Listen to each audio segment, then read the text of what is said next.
everybody. Today we're going to be working on something that's going to help you make actors talk to each other. It's called an event dispatcher. And we're going to learn a little bit about other variables and some ways we're going to incorporate them into that event dispatcher.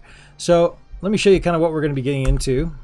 Here's our character right here. We've made this little plate on the floor that has a trigger on it. And when we walk up to it, oh, a light turns on. All right. Now, it may seem very simple what we're going to get into, but there's a lot of steps, so I want to make sure everybody's paying attention as we go into this. Let's go ahead and build the pieces that we're going to need first. First, we're going to need to make a switch plate that we can step up onto. And to do that, we're doing it with some really very easy get a hold of kind of things. We're going to use some cylinders. So first off, we need to make an actor. We're going to go into Blueprint Class. We're going to go into Actor. And we're going to call this BP underscore, let's see, button plate. Okay, that's going to be what we're going to put out on the ground. That's similar to this other one that we have right here that we're standing on top of. We're going to make another version of this real quick so you guys know what it looks like. Double click on that. We're going to bring button plate up here, and we're going to need a couple meshes real quick. We're just going to use cylinders. And those cylinders are going to be right on top of each other. So we got this first cylinder, and then we're going to make another one. So we're just going to duplicate this one. Okay, so the top one, we want to shrink it down a good bit. So we're going to hit R for scale. I know, should be S, but that's already taken, so that's not going to work out for us. This other one, we're going to make it a little bit smaller. We're also going to make it a different color so we can find it really easily. The light that we're going to use on this one, I think we're going to do, let's do green. So yeah, let's make this one a green one. And we're going to shrink it up just a hair. There we go, that looks pretty good. And let's make it small enough that it's just poking up a little bit out of the top for our button. Yeah, it looks pretty good right there. And the last thing we're going to need is a trigger. So we're going to get a collision here. I'm going to use a sphere collision. You can use a box or a capsule if you want to. I just find that a sphere collision would probably be a little bit more appropriate for the button that we're using. So we're going to throw a sphere collision on there, and we're going to expand it out so it is looking similar to what we had before, or similar to the circle that we have here. So let's go ahead and expand that out a little bit. There we go. Perfect. Looking good. Looking good. Now remember, on your collisions, if you need it to be a trigger, you need to go into collisions and you should set it for trigger here in collision presets. It's probably going to be okay. Probably going to be okay. But probably a good idea to go in and make sure that your collision is set for trigger. So we have our button plate ready to go, and let's go ahead and make our light now. Okay, so let's go back in here, and just so we already have it ready to go, I'm going to put our plate out here. Now you'll notice it's a little bit smaller than the other one. We could leave that one alone if we want to. I'm just going to go over here to the scale, and I'm going to increase the scale by a little bit on all those. So we have a button plate that's about the same size as the previous one, and just easy to find, you know. Next thing we want to do is build the light. So that's going to be another actor. We're going to go to Blueprint Class. We're going to go to Actor. And here is going to be BP underscore button plate light. Okay, so we know that these two go together. We're going to go in here. Now the easiest one for me to work with is, or to see, you know, focused into an area, would probably be a spotlight. You can use whatever you want. I'm going to use a spotlight for this one. And as you're going through this, it'd probably be easiest to set up a spotlight, just so you can follow along with us. Later on, you can play with things and you can start to see what you can build on your own. I'm going to take the light color. Since we had a green one, we're going to go in here and we're going to do a green color for this one. I'm going to crank the intensity all the way up. Put our attenuation radius out just a little bit more, so it's going to be shining back across our plane there. And the inner cone angle, I'm going to pick that up a little bit more. This is where most of the light, the strongest light, is going to be showing up. And in the outer cone angle, I'm going to bring in just a hair. There we go. So most of what we're going to get is going to be that bright green light right there. All right. Going to go ahead and compile that. Now our light is going to need a couple of things for this to work. It might also be good to throw in just a cone so we can have something representing the light as we're seeing it. Also want to know that this is a green light, so let's see, light fixture. Okay, and then over here I'm going to look for a laser. We have some laser material that we can use that looks pretty fun. We're going to zoom back in here on our fixture. All right, let me zoom in here a little bit more. We're pretty far away from this thing. All right, and then I need to rotate it just a little bit so it matches our spotlight. Now you'll notice that our fixture is underneath our spotlight. If you want to, it can be separate. It's not a big deal to have it as something that's underneath the spotlight, but just keep in mind that if you want to rotate them individually, if you rotate the spotlight, it's also going to rotate your cone. So just keep that in mind. But that looks pretty good. We should be able to tell which way it's facing once we drop it into the game. We are going to make those variables. Let's go ahead and put this into the game so we can kind of get everything set up into our game view here.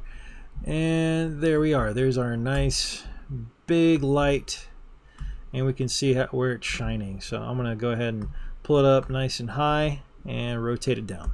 Okay, there we go. Should light up the whole area. I'm going to move this one out of the way, or at least just a little bit over to the side so we can get to this one a little bit easier.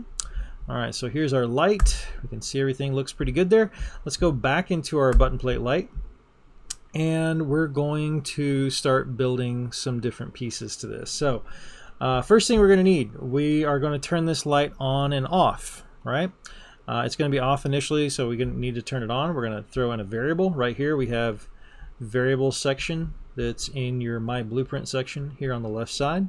We're going to hit My Variable, and we're going to call this light on.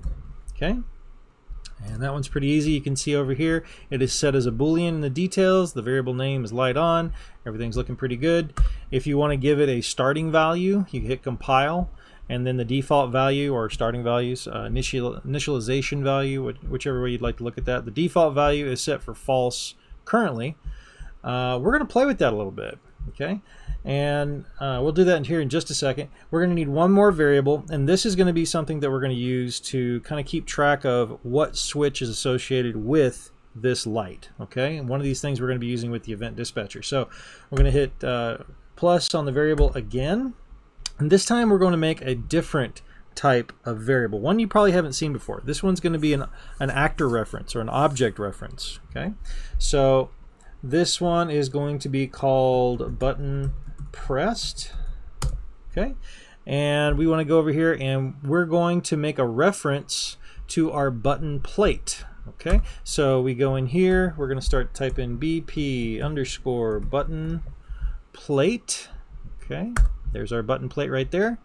And this blue sphere right here is an actor reference, okay? You're going to see how that's used here in just a second. We're going to go ahead and hit compile.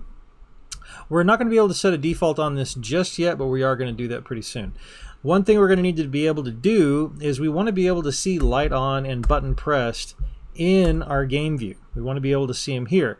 And to do that, what we'll need to do is we need to make these instance editable. So there's a couple different ways we can do that. We can either click on the little spot here right next to the name, and it'll open up the little eye. But you'll also notice over here on the details side of it, it has a little check mark for instance editable. And if we play with the eye a little bit over here, it'll turn that check on and off depending on, if we turn it on here, we'll see the check come up over here. As long as that check's on, then we'll be able to see it after we hit compile inside that space. So I'm clicked on the light, and here's our light right here. We have the checkbox to work with. We also have the button pressed.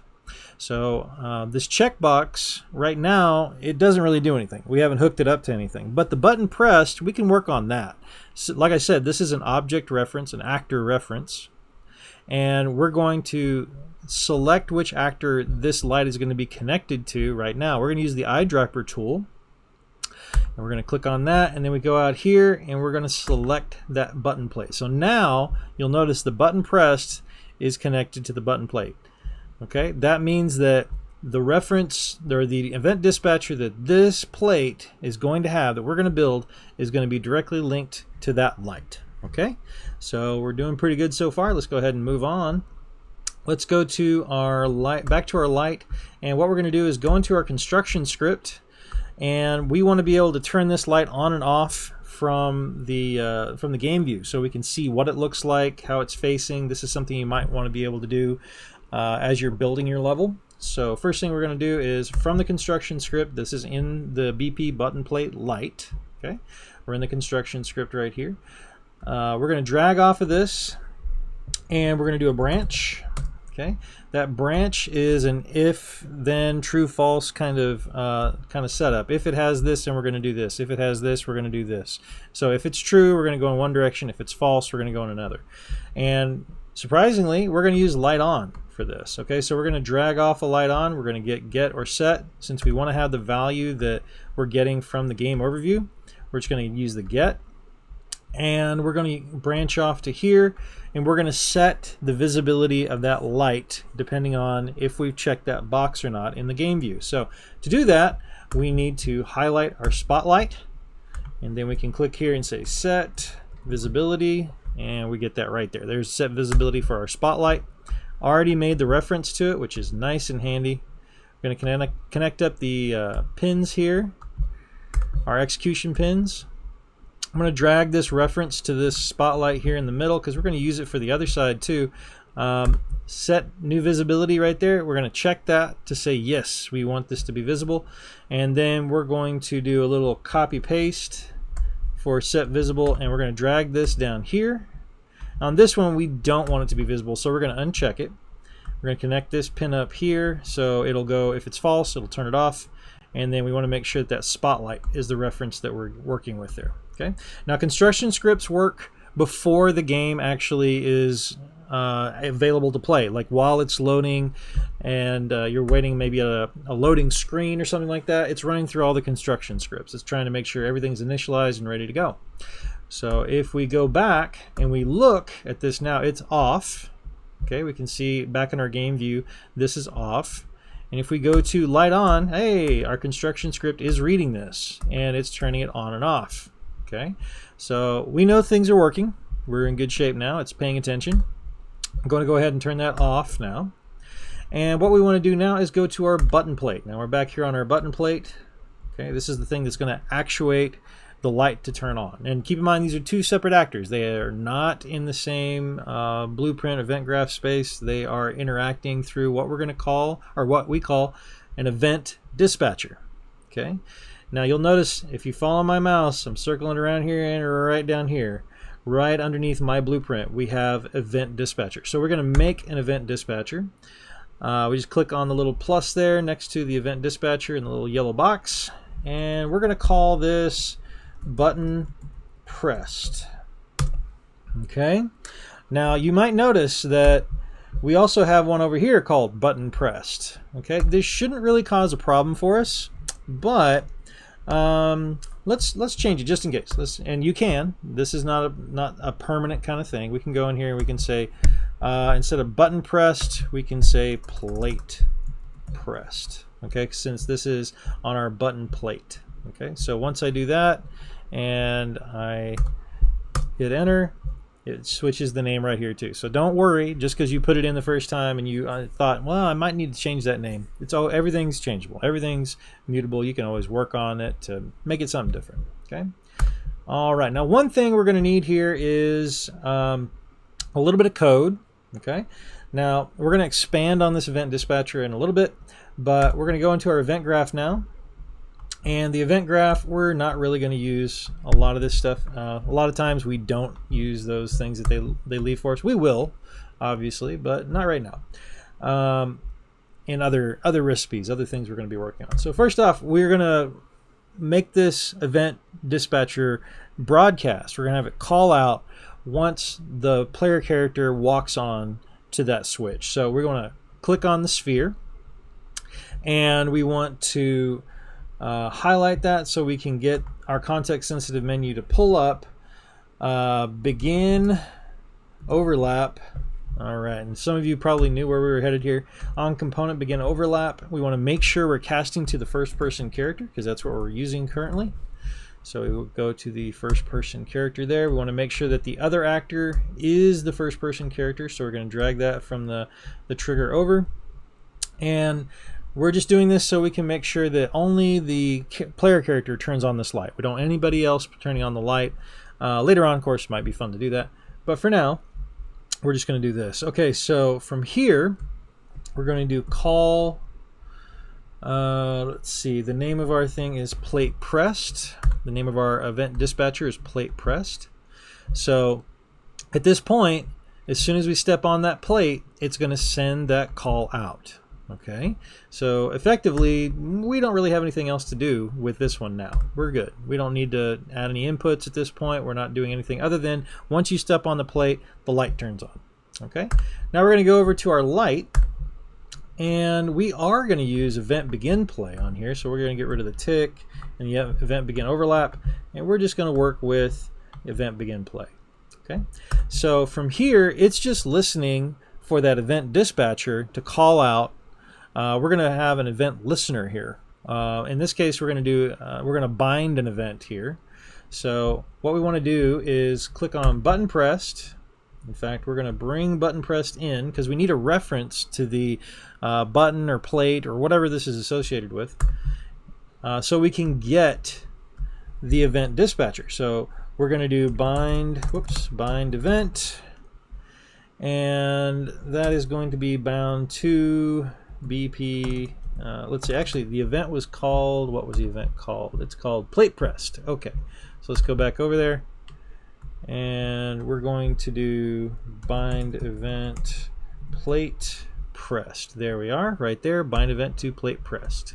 Okay, and we're going to have that reference here. So if this doesn't come up for you, it's possible that maybe you didn't go in and select this button pressed to be associated with BP button plate, you know, our plate that you're going to stand on with our character. So just keep that in mind. You have to do that first before you call this bind event in. Now I'm going to connect this execution pin up so it'll start working. It'll actually start listening for things. And then here's the next part that's going to be a little bit tricky. It may not be quite as intuitive, but we need to actually have this do something now. So we're going to drag off the event here, and we're going to make a custom event. This custom event where you can call, I mean, you really don't have to change the name if you want to, but it sure does make things easier if you do. So the custom event, I'm going to call this turn light on. Okay. And from here, what we want to do is, believe it or not, we're going to turn the light on. Yeah. So I'm going to click on the spotlight. We need that as a reference for our context sensitive setup here. And we're going to do set visibility for our spotlight. Okay. And we want that to turn on. We want this to be true. Okay. So what should happen here is, as soon as we compile this, everything's looking good. Everything's compiled. Everything's in the scene. As soon as we hit this, we should drop into our scene. And when we go to the green plate, the light turns on. Yay!